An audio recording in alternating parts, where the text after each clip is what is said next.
Assalamualaikum warahmatullahi wabarakatuh.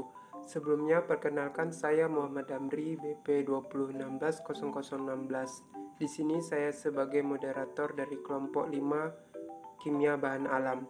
Baiklah, pada kali ini kami akan mempresentasikan materi mengenai lignan.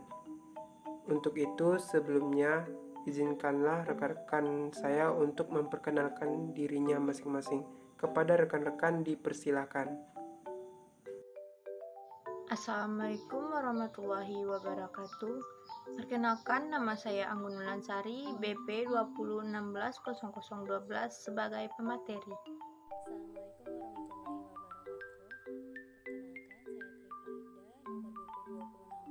wabarakatuh. Perkenalkan, saya Trifarida, nomor BP 2016-0019. Ini saya sebagai pembaca materi. Assalamualaikum warahmatullahi wabarakatuh. Perkenalkan, nama saya Sri Nofriningsih, nomor BP 2016-0020. Di sini saya sebagai pembaca materi. Assalamualaikum warahmatullahi wabarakatuh. Perkenalkan, nama saya Hizatul Nadila, BP 2016-0024. Di sini saya sebagai pemateri. Baiklah, untuk tidak memperpanjang kata-kata mukadimah, langsung saja kami memulai presentasi kami pada hari ini. Kepada rekan-rekan dipersilakan. Baiklah teman-teman, materi pertama yaitu definisi dan struktur dari lignan. Yang mana lignan merupakan metabolit sekunder dari tumbuh-tumbuhan dan termasuk kelompok fitoestrogen. Lignan mulai terdeteksi pada manusia sejak tahun 1979 dan selanjutnya diidentifikasi oleh dua kelompok peneliti yang berbeda, namun laporan pada waktu yang bersamaan. Berbagai penelitian menunjukkan bahwa asupan lignan bermanfaat untuk meningkatkan kadar enterolakton dalam darah yang mempunyai peran penting bagi kesehatan. Lignan mempunyai struktur dasar dimenzilbutan yang dibentuk dengan dimerisasi oksidatif residu 2-sinamet asid. Hampir 500 lignan alamiah telah diidentifikasi dalam tanaman dan bagiannya seperti batang, daun, biji, dan buah.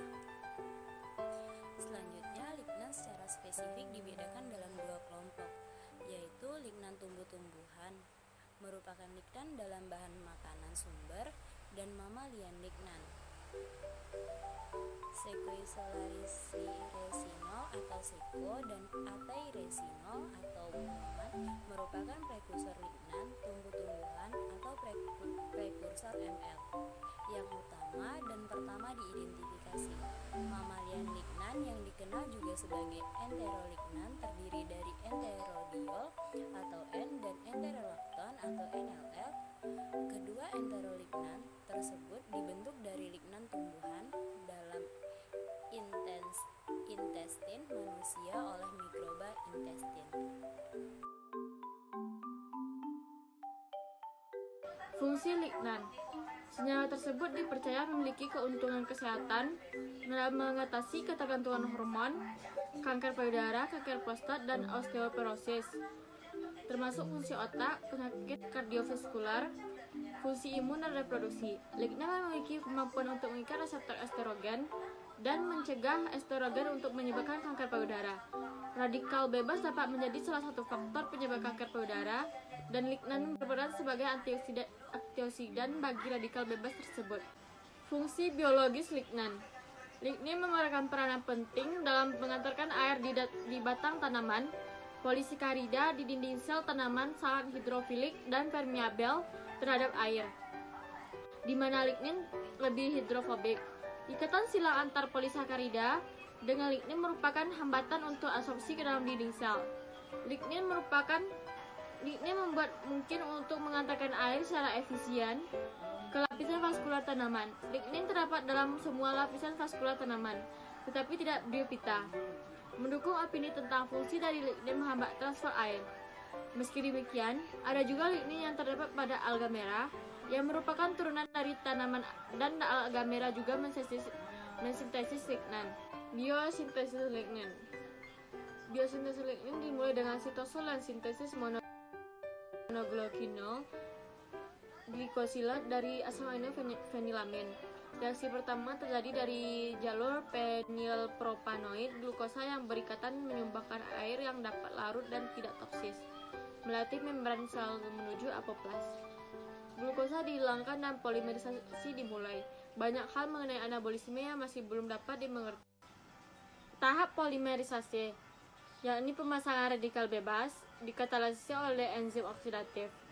Peroksidasi dan enzim laktase terdapat pada dinding sel tumbuhan, dan belum diketahui apakah salah satu atau keduanya berperan dalam tahap polimerisasi tersebut. Oksidan dengan berat molekul rendah juga dapat terlibat dalam tahap ini. Radikal ini sering dikatakan dapat mereversibel pasangan dari polimer lignin, tapi hipotesis ini masih dipertanyakan.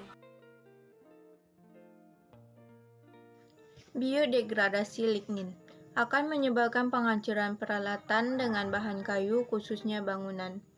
Bagaimanapun, biodegradasi lignin mengambil ahli dalam memproses biofuel dari bahan tanaman yang masih mentah.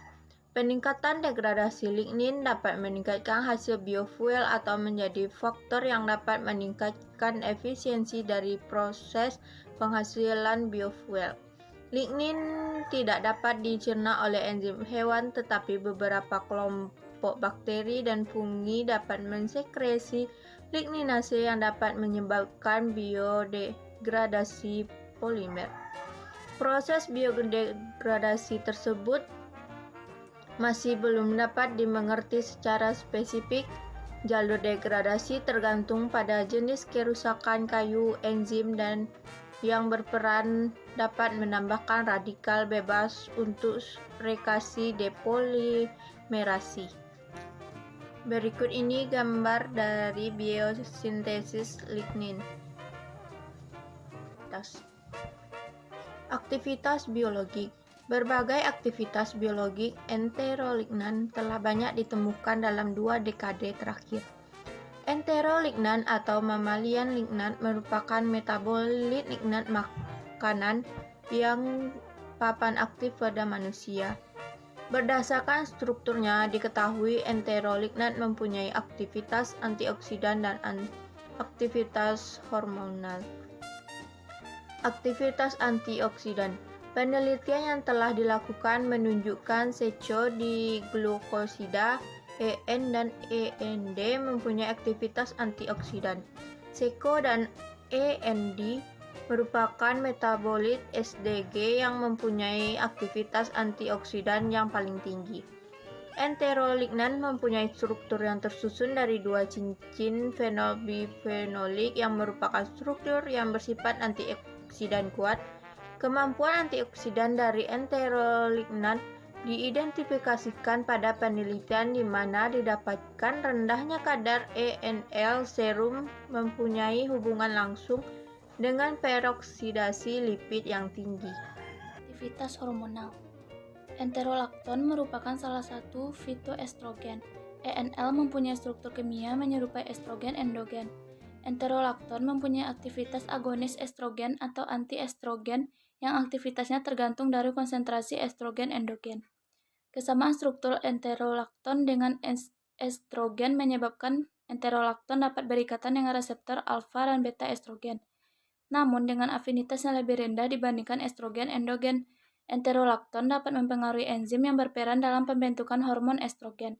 Enterolakton menghambat pembentukan enzim aromatase yang merupakan enzim berperan mengkonversi testosteron dan androstenteron menjadi 17 beta estradiol dan estron.